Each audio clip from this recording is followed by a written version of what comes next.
Se decide la política.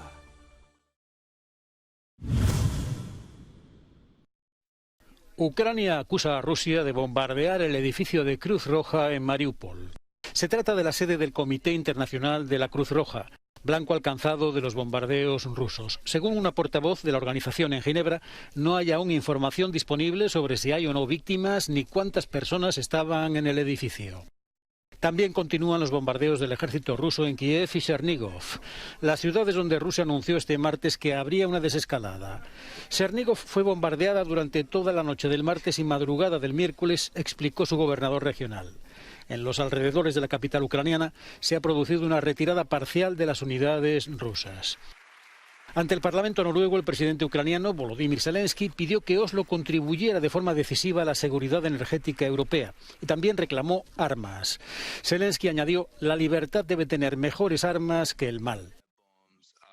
El Kremlin también ha enfriado las expectativas sobre la reducción de la ofensiva. Moscú considera un factor positivo que los ucranianos hayan hecho propuestas para acabar la guerra, pero el portavoz de Putin, Dmitry Peskov, dijo no poder afirmar nada muy prometedor.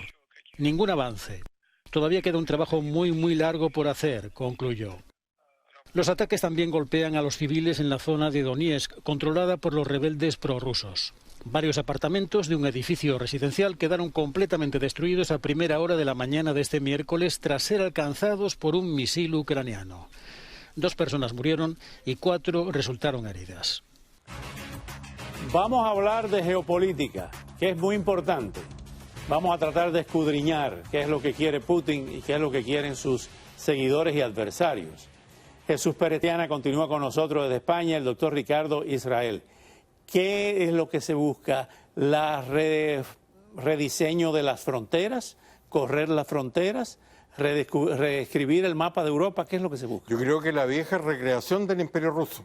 Si usted compara el término del Imperio Español, que el siglo XIX se fue a los países latinoamericanos en acomodar la frontera, el proceso equivalente se está viviendo hoy día con el término del Imperio Soviético. Y hay tanta continuidad del punto de vista geopolítico en el zarismo, la parte, el colchón que se quiso hacer Stalin para los comunistas, y ahora que es indudable no caer, es imposible no caer en lo que se llama la Eurasia o euroasiático, que fue esto que desarrollaron los rusos blancos en el exilio en París y que se recreó en la década del 90, sobre todo después del fracaso del liberalismo con Yeltsin. Entonces, ¿qué es lo que hay acá? Es la vieja pregunta que se hacen muchos historiadores y que dicen que cualquier historiador en el futuro para Putin, si quería ser Pedro el Grande para modernizar o Iván el Terrible. Quiso ser Pedro el Grande y está terminando como Iván el Terrible, y ahí está la parte europea y la parte asiática. Yo creo que ese es el elemento clave para entender la doctrina y por qué está actuando en la forma como lo está actuando Putin. Jesús Pérez Triana, tu opinión hablando de geopolítica, de qué es lo que busca Putin. Hemos estado hablando contigo durante varios programas de que a lo mejor quiere la recreación del viejo imperio de la madre patria rusa. Sin embargo, ahora hay una serie de elementos multipolares que son factores concurrentes en un momento determinado de gran confusión. ¿Cómo lo ves tú?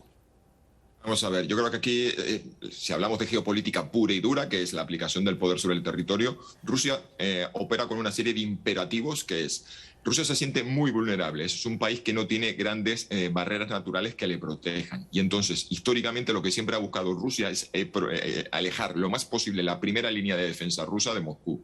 En la época de la Guerra Fría esto era algo que era la situación, a lo mejor el óptimo, la posición óptima para Rusia, porque tenían todo el colchón de repúblicas soviéticas y los países del Pacto Varsovia. Eso se fumó con la caída del muro de Berlín, y desde entonces Rusia ha vivido esta enorme ansiedad de ver cómo esos antiguos países comunistas no solamente salían fuera de la esfera rusa, sino que se iban directamente a la esfera occidental. Y solo les quedaba ya un colchón mínimo de seguridad, que eran Bielorrusia y Ucrania. O sea, por eso Ucrania es una línea roja para Rusia. Rusia está preocupada porque ese colchón de seguridad que le protegía, que le separaba del mundo occidental, se ha ido reduciendo.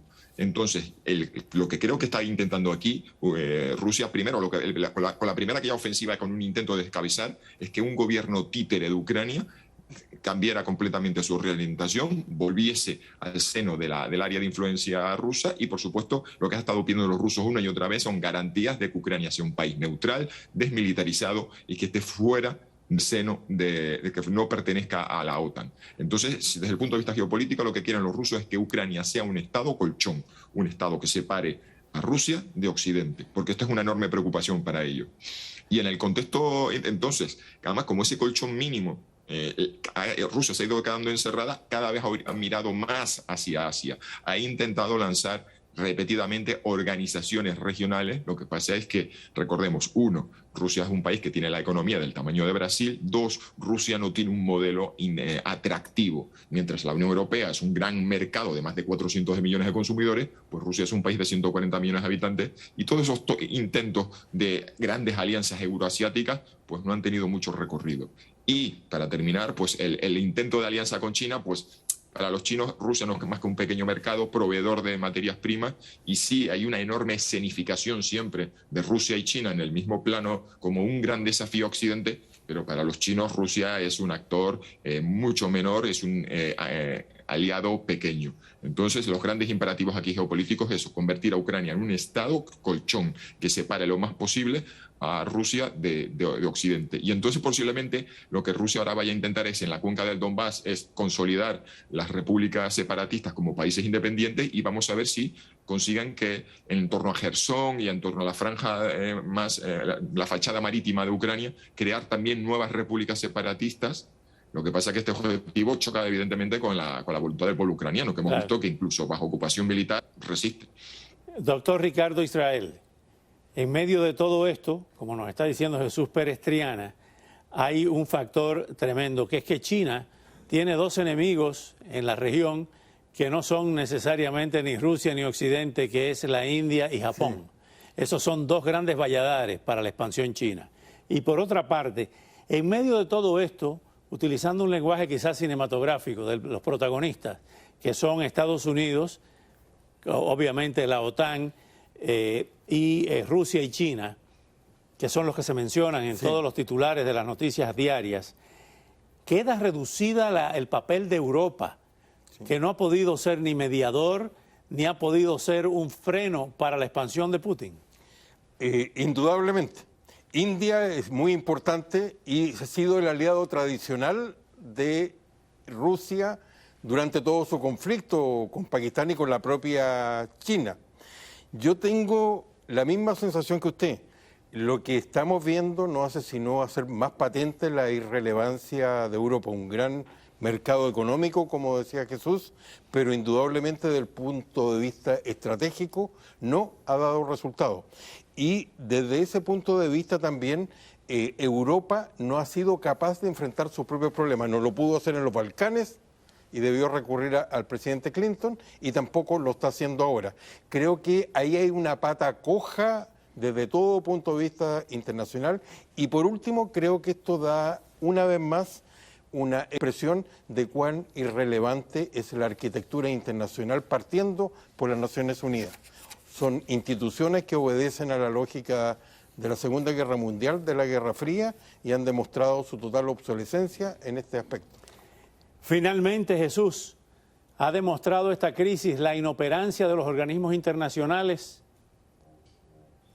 Pues partiendo de la idea de que tenemos un Consejo de Seguridad de Naciones Unidas donde Rusia y China, consideradas dos de las 5 potencias ganadoras de la Segunda Guerra Mundial, es una estructura heredada de aquella época, y potencias nucleares tienen capacidad de veto, pues entonces lo que vamos a ver es que en esta nueva era de política de bloques, bien sea Estados Unidos, Reino Unido, Francia, bien sea China y Rusia, van a estar bloqueando uno y otro las iniciativas de ambos bandos, y efectivamente las Naciones Unidas se van a convertir pues en un observador pasivo de muchos conflictos en los que haya una lógica de bloques.